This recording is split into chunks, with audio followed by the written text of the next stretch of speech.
जय श्री कृष्णा। राधे राधे।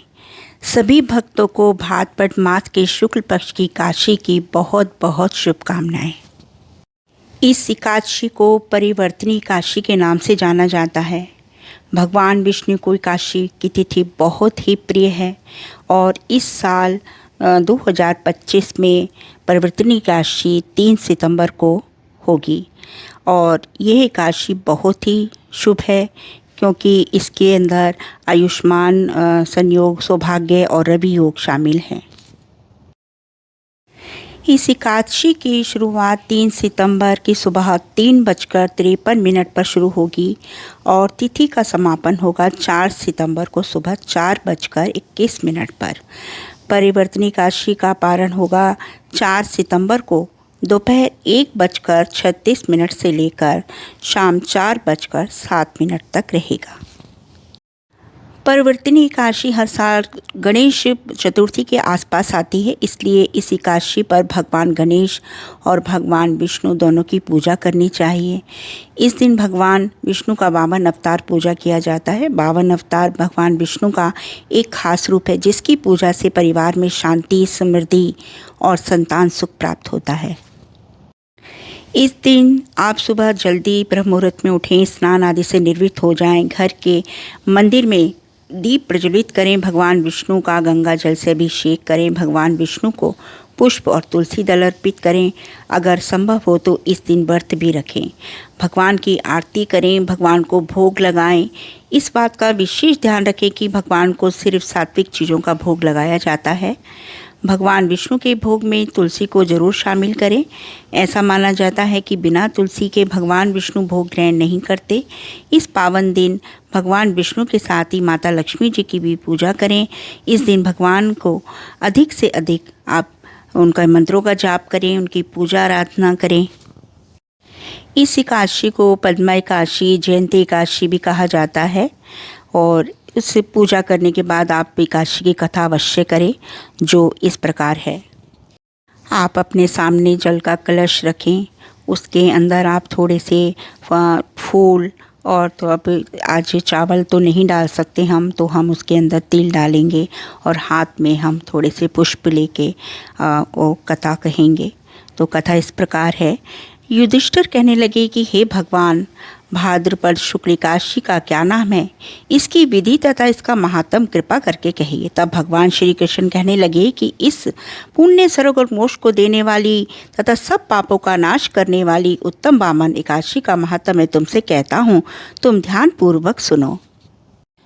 जो मनुष्य इस एकादशी के दिन मेरी 52 रूप की पूजा करता है उससे तीनों लोग पूज्य होते हैं। अतः मोक्ष की इच्छा रखने वाले मनुष्य इस व्रत को अवश्य करें।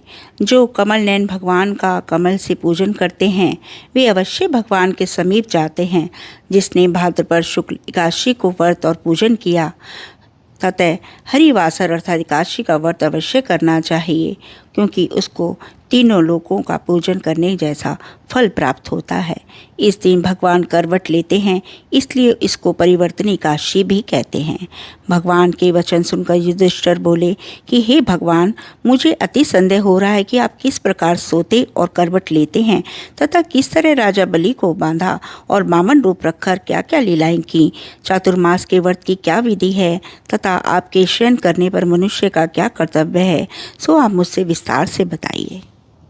श्री कृष्ण कहने लगे कि हे राजन, अब आप सब पापों को नष्ट करने वाली कथा का श्रवण करें।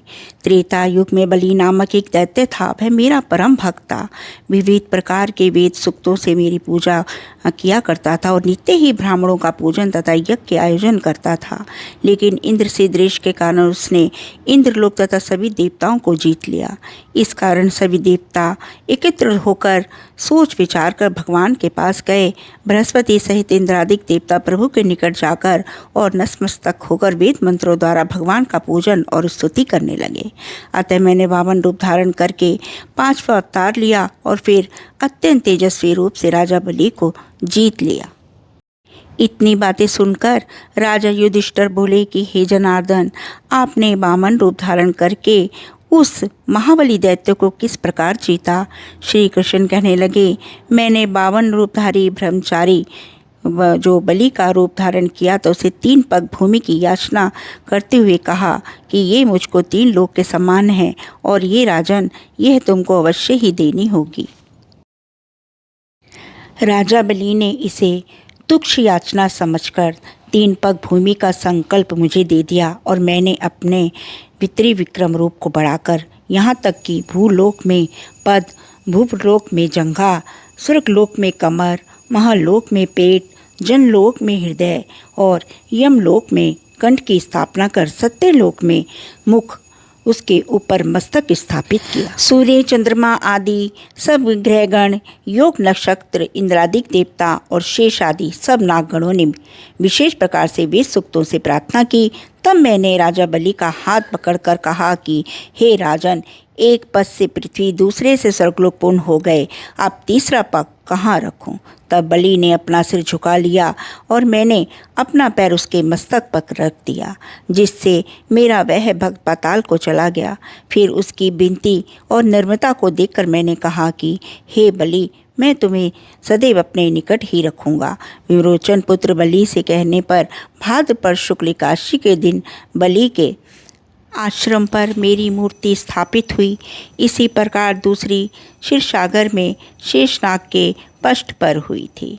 हे राजन, इस एकादशी को भगवान शयन करते हुए करवट लेते हैं, इसलिए तीनों लोकों के स्वामी भगवान विष्णु का उस दिन पूजन करना चाहिए। इस दिन तांबा, चांदी, चावल और दही का दान अवश्य करना चाहिए। रात्रि को जागरण भी करें। जो विधि पूर्वक इस एकादशी का व्रत करते हैं वे सब पापों से मुक्त होकर स्वर्ग में जाकर चंद्रमा के समान प्रकाशित होते हैं और यश पाते हैं। जो पापनाशक इस कथा को पढ़ते या सुनते हैं उनको 1000 अश्वमेध यज्ञ का फल प्राप्त होता है।